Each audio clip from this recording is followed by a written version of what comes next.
Hello and welcome to Off the Shelf Reviews. I'll be dead by dawn. And I'm Gary. And today we're going to review and discuss Evil Dead 2, which was released in 1987, again directed by Sam Raimi and starring Bruce Campbell. Ian, why don't you give us the synopsis for Evil Dead 2? Well, the story completely changes the story to Evil Dead 1. We follow Ash, played by Bruce Campbell, travelling to a cabin in the woods with his girlfriend Linda. They get there and decide that they're just going to have a weekend of sex, up until the point where Ash finds an old tape recorder.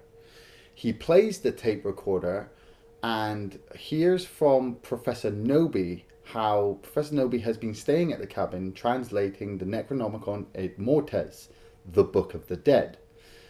Ash unknowingly releases the evil into the forest, and the evil possesses his girlfriend.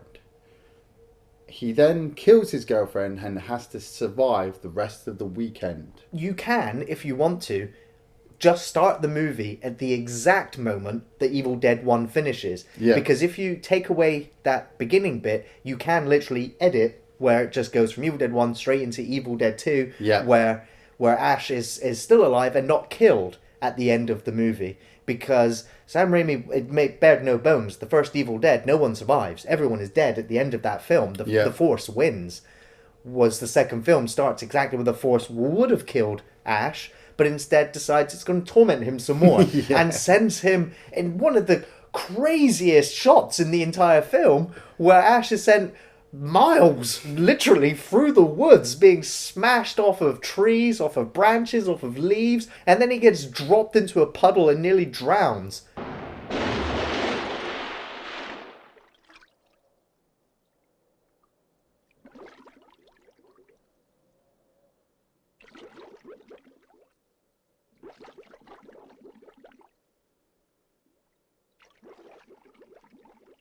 He's just like, wow, that's one hell of an introduction. And then we see a demon come out of the water, and you're just like, wow, I guess now he is dead. Now he's the last demon, so the Force wins. But then it's daylight. And daylight scares off the demon anyway. So I guess the demon almost won. Well, see, I always loved that bit because it kind of proves to you that yes, the evil controls the night and controls the darkness and controls the shadows. But with a new day, it has to hide. It has to regain its strength. It has to rest or whatever. But I just love the way that the Force kind of hides back inside him because it needs to stay away from the sunlight. And you're kind of like, oh God, yes, Ash is going to get away. And then he passes out. He passes out for pretty much the remainder of the day, because you've got to remember, he's been awake all night and all the previous day. So he's absolutely exhausted. He wakes up and then realizes, Christ, I've got to get out of here. Drives to the bridge. The bridge is still out. And then the sun sets and the Force comes back. I love the matte paintings in the background. I love the super exposed large sun that just really exaggerates that the sun is going down and it's going to be nighttime soon and you are still out in the woods. Yeah.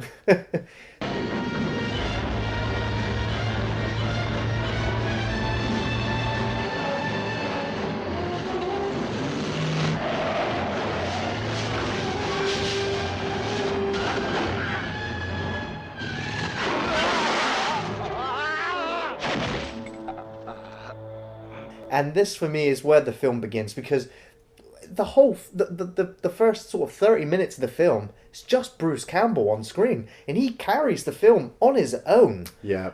Sam Raimi, I believe, wanted to do the whole film with just Bruce Campbell, with just the character of Ash, and just do all the tormenting things that the Deadites would want to do to him throughout the film, but you know, you had to bring in some fresh blood. You had to bring in some cannon fodder. Yeah. Because that's how you do a horror movie. But it's just the strength then, though, of the filmmaking of Sam Raimi and the acting of Bruce Campbell to keep you invested in this film without any other actors.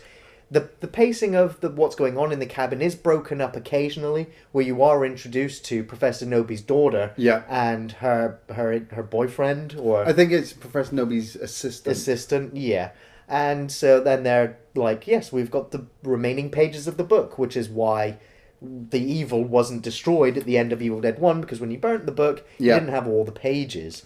And so they're making their way to the cabin. But in the meantime, Ash's girlfriend has risen from the grave.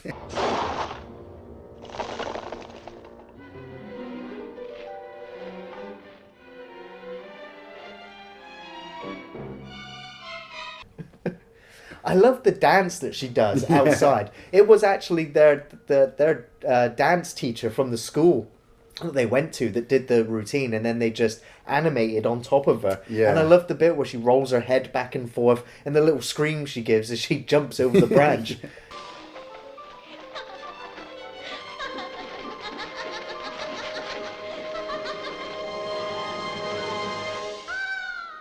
I love the fact that they do expand a hell of a lot more in this film. I mean, like I said, the intro with the description for the book, and you have all the kind of animatronic kind of stop motion puppets flying at the screen and explain to you that the book was lost in the 13 AD and then it was recovered and this is how it's got to the cabin. But then, like I said, as a massive Bruce Campbell fan, I did want him just alone fighting the Evil Dead all the way through the film, but bringing in Annie and Professor Nobody's assistant and having these extra pages, it just expands more that this book isn't just a prop. It's actually the main focus point for the film. The whole series is this book. And so when she has these pages, and she explains later on that one of the pages will make the evil appear in the flesh. Why the hell would we want to do that? And another one will open up a portal. You're just like, wow, you know, this book isn't just about possessing people. This contains magic, you know, stuff to help us destroy this stuff. So the book is evil, but it's actually the thing that could destroy the evil at the same time. The pages of the book. Recite the passages. Dispel the evil. Save my soul. In your own eyes. Then you just get back to the cabin and you follow Ash. And like you said, Ash's girlfriend has come back to life after getting her head cut off. I mean, technically she wasn't alive or dead, whatever. And she bites on Ash's hand. She gets a real good grip on there. So, you know, you watch Ash smash her head against the walls and then calmly say work shed.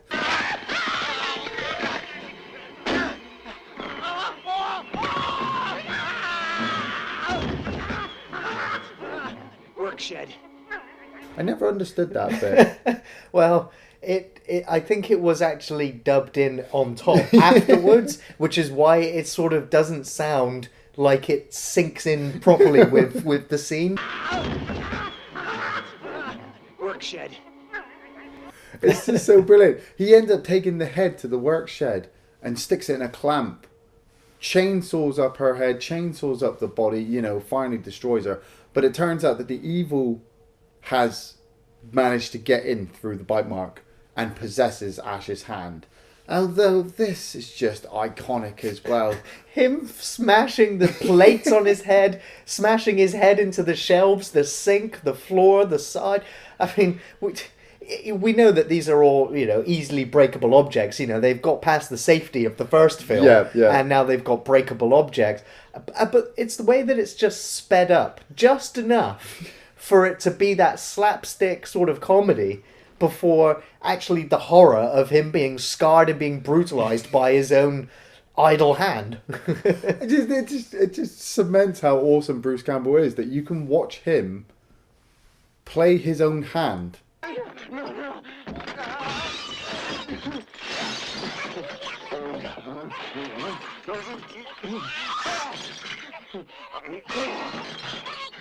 But his hand is evil. And so you're just watching him smash things off his own head. It's just absolutely brilliant. I love it when he's totally knocked out and the hand, you get the point of view hand shot where you can see the hand making its way, and it's like, oh, shall I use that to smash over his head? Shall I use that to smash over his head? No, that cleaver down there. And you can see Ash dragging himself through his hand across the floor before a sort of a jump moment, really, where he ends up impaling his own hand, which is just like the ankle from the first one. Yep. It still makes you go, that's still horrible. And then he brings out the chainsaw. Brings out the chainsaw.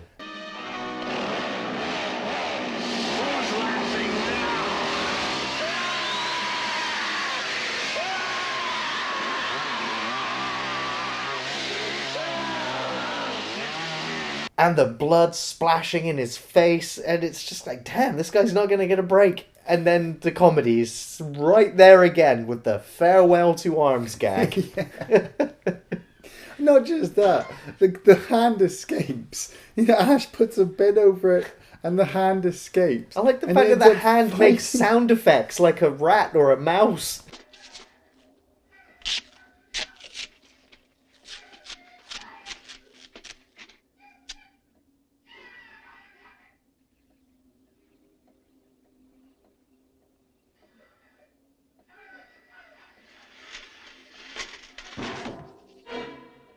He ends up chasing the hand around the cabin with a double-barreled shotgun. The hand's getting itself trapped in mouse traps and giving him the finger when he's laughing at it.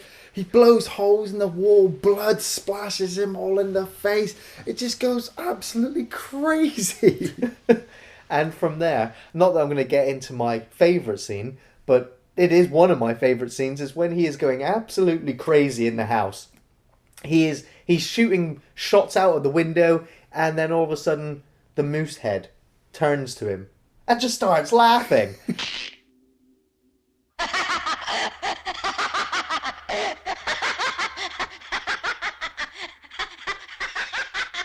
And he's just like, what is this?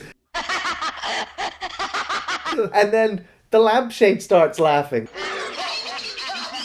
And the books start laughing, and then the trash bin starts bouncing around, and the rocking chair's laughing. Everything is laughing at him. And so Ash just starts laughing with them. I love the fact that he crouches down on his knees and bobs with everything, pauses, and then laughs. And we're just like, is this actually happening?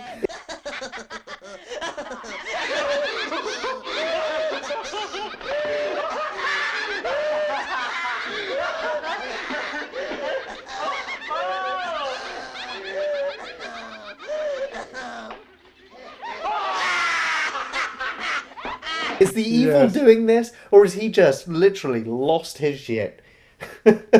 See, that's what I love about this film. The first one is just pure horror, and Evil Dead 2 is horror comedy, and it works. It works so well, because to cement the first one, it was gory and over the top, and just what a horror film should be. Evil Dead 2, I don't think would have worked as well as just a simple horror movie. Well, they were also aware of the rating system at this point in time, and so they started to experiment with different coloured blood. Yeah. So you saw lots of green blood, lots of blue blood, and not just red sort of blood. Gallons and gallons of red blood, so that it was so over the top that you couldn't even really take it seriously. Yeah. Yet the film's still an 18 rated movie, it's still an R. Well, it has to be, but that just works. But it's so funny. It's so funny. I'd rather laugh at over the top gore than be kept on the edge of my seat all the way through, because deep down inside it's not real. It's just a horror movie. Where with comedies, you just feel some kind of warmth, like the crazy scene where he's laughing at everything. Somebody actually sat there and pre-planned the lampshade and the deer head and the rocking chair to laugh and mock Ash, while Ash is mocking everything else and just seems to be having such a wonderful time.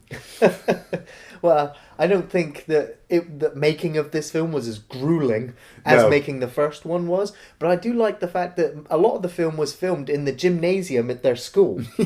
that the whole cabin is sort of built on stilts, so that there's like steps that take you up into the cabin, so therefore they could actually have a fake basement underneath. Yeah. And that there's sometimes in shots in the film when the force is going around the cabin, you can see the fake ceiling. Yeah. Because there was no ceiling there. It was what they used to rig all the lights. Yeah. So, you can see the faults in it, but the action and the comedy and the horror is just keeping you invested in the film, despite, again, the budgetary limitations of when they made the film. Yeah. I mean, we follow we've already established Ash is still at the cabin, and Annie and Professor Noby's assistant come to the cabin as well with Bobby Joe and Jake. And these are two characters that Annie has picked up on the road. The bridge is broken. I like the fact that there's this bridge that goes to a cabin and nowhere else. Yeah. And yet Baba Joe and Jake are there. Well, Jake's there and he's putting up stop signs and warning signs. And I'm like, who for? Who? It's just by chance that Annie is coming to the cabin via that bridge road at that time. And it's like, it's just like, it doesn't make any sense for him to really need to be there to do that, other than to be some cannon fodder for the Evil Dead. Yes, and these four characters are massively cannon fodder. You follow them to the cabin, and Ash inadvertently, accidentally shoots Bobby Joe. He doesn't kill her. He wounds her, and they throw Ash in the basement. Well, that's because Annie sees the bloodied chainsaw in the corner and assumes that her father has been murdered and her mother by Ash. And she finds the tape recorder and she starts playing it and realizing that this is her dad's recording. And Professor Noby happens to bring up what happened to his wife. And this is a big kind of jump scare. It's the fact you just sat there quietly listening to Noby talk about how he couldn't bring himself to dismember his wife, so he buried her in the fruit cellar.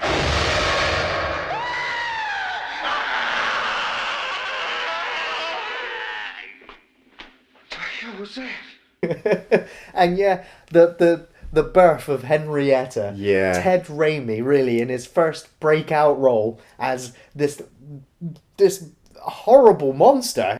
Someone's in my fruit cellar. Someone with a fresh soul. The suit itself, as Ted Raimi would go on to explain, was disgusting. Because when that thing breaks loose and it is fighting, you get it was again a horrible experience for Ted in that suit because he was sweating. It was horrible. You could not breathe in that suit. Plus you've got all of the rig lights on you at the same time. And so he was sweating. And there's a scene when Henrietta is on her side, floating in the air, spinning around, and it's kind of gross watching it, but you can see an endless stream of sweat pouring out of Henrietta's ear. And it adds to the gruesomeness of the horror of the creature, but also for the poor actor that's inside the suit. But Henrietta breaks loose and just like the first Evil Dead, starts flinging everyone around, left, right, and centre.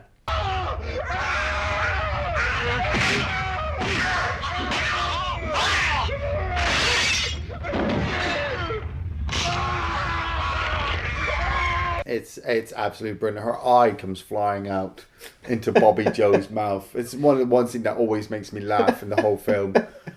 And yeah, I don't want to spoil it for you, but we just follow more people getting possessed and chopped up and blood and guts all over the place. They decide to recreate the rape scene from the first movie where Bobby Joe has had enough of this and she's booked it out of the house. Yeah. And horror cliches, we know. Woman in the woods, we've seen the Evil Dead. What do we expect? The branches and the vines and the trees and all of the glorious reverse motion that they filmed it in. Strip her down, tie her up, and cart her off through the woods. Oh. They didn't decide to go for the whole nudity rape angle this time, but instead it was kind of sped up footage of her being carted through the woods at 100 miles an hour, slap bang into that tree with a face.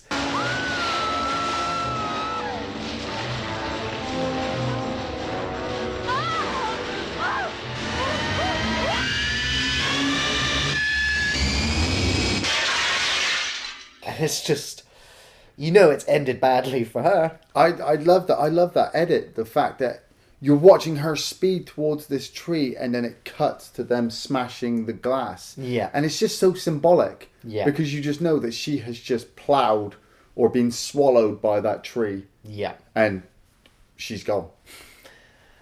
And so they decide that, yes, now we have the pages and we need to read from them, but Jake is a little bit miffed that no one's there to help him. And this is where you realise that he is an absolute dick. Yeah. Because he takes the pages and he wanders across the cabin and then flings them into the basement where we know that there's a monster. And then decides to cart everyone outside into the woods to look for Barbara Joe. No, you idiot! Kill us all. She's dead by now. Don't you understand? Out they go, and then, before you know it, Ash becomes a Deadite once more.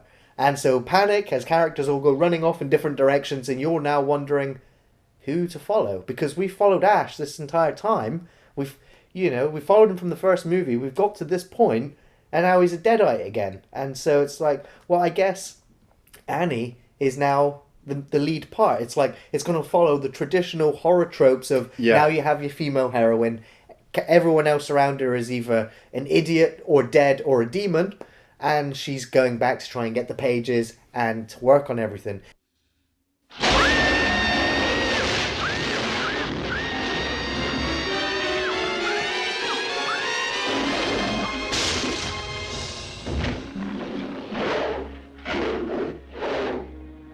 I have to say that I like the character of Annie, but when she's under duress and screaming, my God, she definitely a scream queen.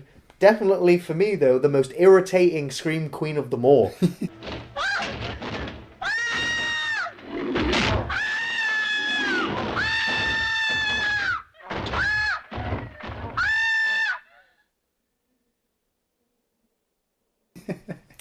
I hate that scream. Which then actually brings me to my second favourite scene of the film, where after she's been attacked, she can hear something at the door. Yeah. The door opens, and without looking, she wedges that demon blade right into him. And then the camera reveals up, and you can already tell by the denim top that she stabbed Jake, who then falls to the floor in a screaming heap. She realises that the evil is still outside, and the evil Ash is on its way round, so she starts slamming the door to close the door. And she must have smacked him about 3 or 4 times. He's already bleeding and crying, so she drags him a little bit further, and then slams the door into his legs a couple more times, before finally closing the door. She then screams at him to shut up, slaps him around a little bit, and then drags him all the way to his death. Check the windows, he's probably right.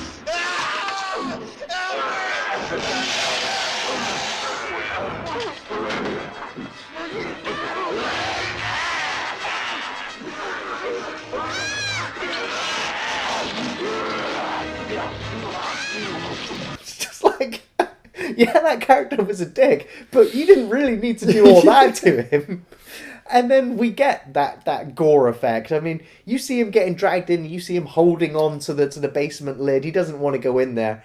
And I just love the fact that there's gallons of blood. There is a fire hydrant explosion of blood, and she's still holding on to his legs. Like, what are you expecting to pull back from there?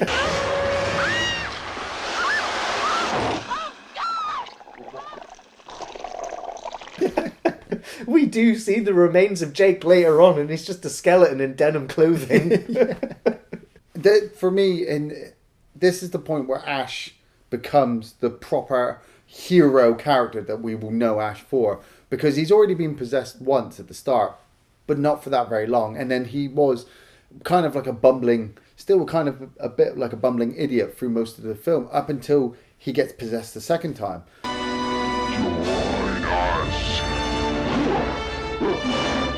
He gets possessed the second time, and he throws Annie around like she's a rag doll, just bounces her off of walls.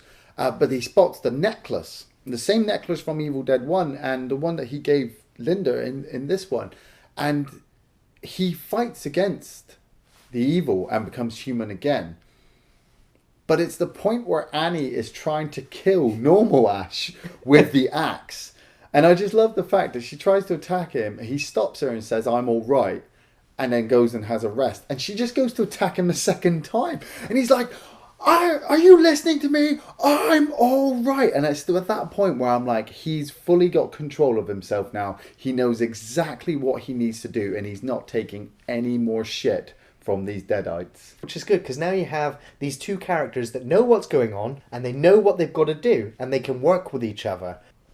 So from there, they need to go and get the pages. And we have the next encounter with the Henrietta monster. Oh, wait, before we get to that, I just want to bring up Ash's fashion accessory. He's already chopped off his hand, and he has to go into the basement and carve himself a witch. So what does he do? He DIYs himself a chainsaw on his bloodied stump and saws off the end to the double-barreled shotgun, which is amazing because the shotgun was a single barrel in the first one. It grew a barrel. Grew an extra barrel. Cuts off the long barrel, turns it into a sword off. Groovy. From that point on, that there is where the birth of the character really grown, because at this point Ash could have lived or died at the end of the film. The filmmakers wouldn't have known how much of an iconic character Ash would be after the release of The Evil Dead 2. So yeah, he goes into the basement. You have the spectacular encounter with Henrietta when it transforms into this weird sort of monkey noise-making creature. Elephant head thing. The stop motion effects of it where Ash is punching it in the face, where it beats him up a little bit. It's the point where he cuts off the head and it's letting off this red vapor mist, to laying on the floor going, "I'll swallow your soul, I'll swallow your soul." Hey, I'll swallow your soul, I'll swallow your soul, I'll swallow your soul. Swallow this.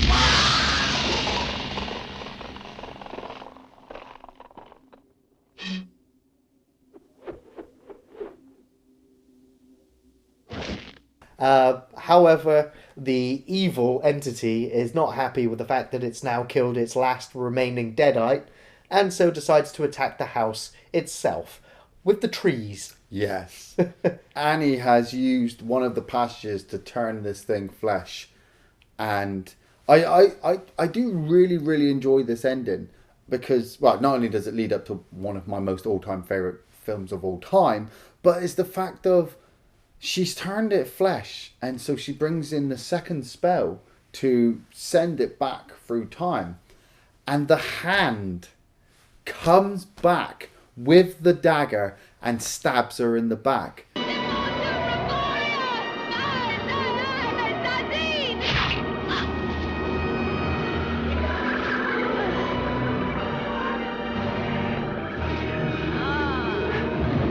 Now, I've seen this film 100 times, but I still sit there and go, "Oh no!" Just because you just she's turned herself into a really decent character. She saved Ash's life about 2 to 3 times. Yeah. At this point, she was the only one who could have even read from the pages to send it back.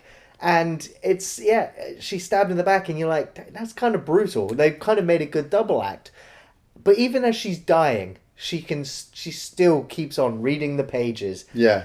But I also love the demon monster that throws itself through the open door of the cabin. I mean, they called it the Rotten Apple Demon, but I also love the fact that it's got the souls of those that it's captured sort of as a part of its flesh. Yeah. It was something that I think I remember seeing in one of the later Nightmare on Elm Street films where Freddy Krueger has the souls on his body.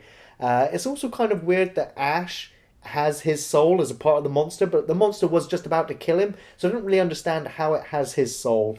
Because it's already kind of possessed him, you know. You got to remember the evil I believe is still in Ash, and it will always be there, and so he's always constantly at conflict with himself. But I love the fact that the trees have come alive and they've started sieging on the cabin. You've got that massive huge tree-like arm that comes in and grabs Ash.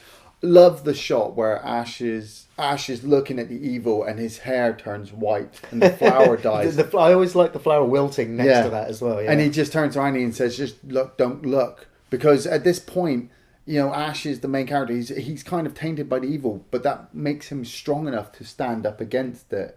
And then the evil gets sucked back through time and Annie is dead and you're there with Ash and you're like, "Oh God, it's over." By God. Just like in the first one, the ending, the door gets ripped open, the portal is still going. I always believe that because Annie was dying, she wasn't able to complete the last passage spell to shut the thing off. To shut the thing off and to protect themselves. And so this is why obviously Ash is sucked back through time. And it's so awesome. He gets sucked back through like a 2001 A Space Odyssey weird. It's so weird because you've got that weird piece of music that plays.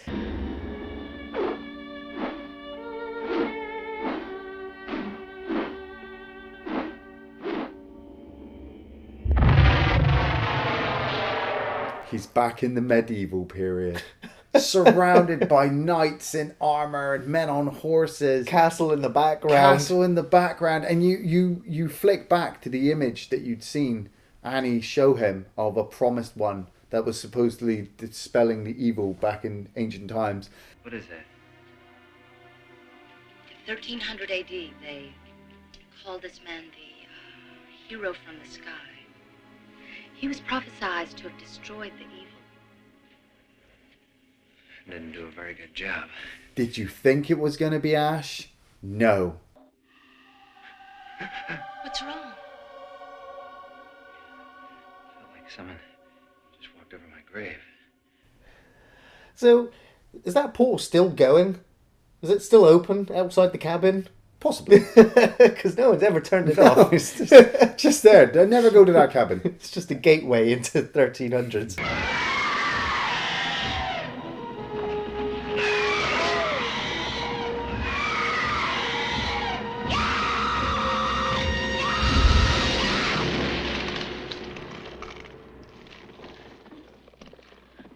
My favourite scenes, I have load. I could go on for hours with them. But just like with Evil Dead 1, I just like the way of Bruce Campbell being tormented. The first shot of him, when he rushes back to the cabin the first time and the evil chases him around the inside of the cabin, I think is absolutely brilliant. Up until the point where Ash hides from it and it loses him.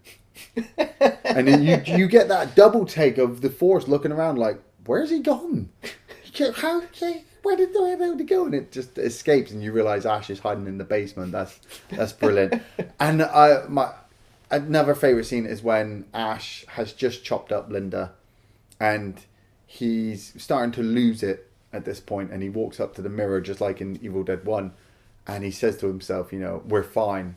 And then his evil side, I suppose, comes out of the mirror and grabs him and says, We just cut up our girlfriend with a chainsaw.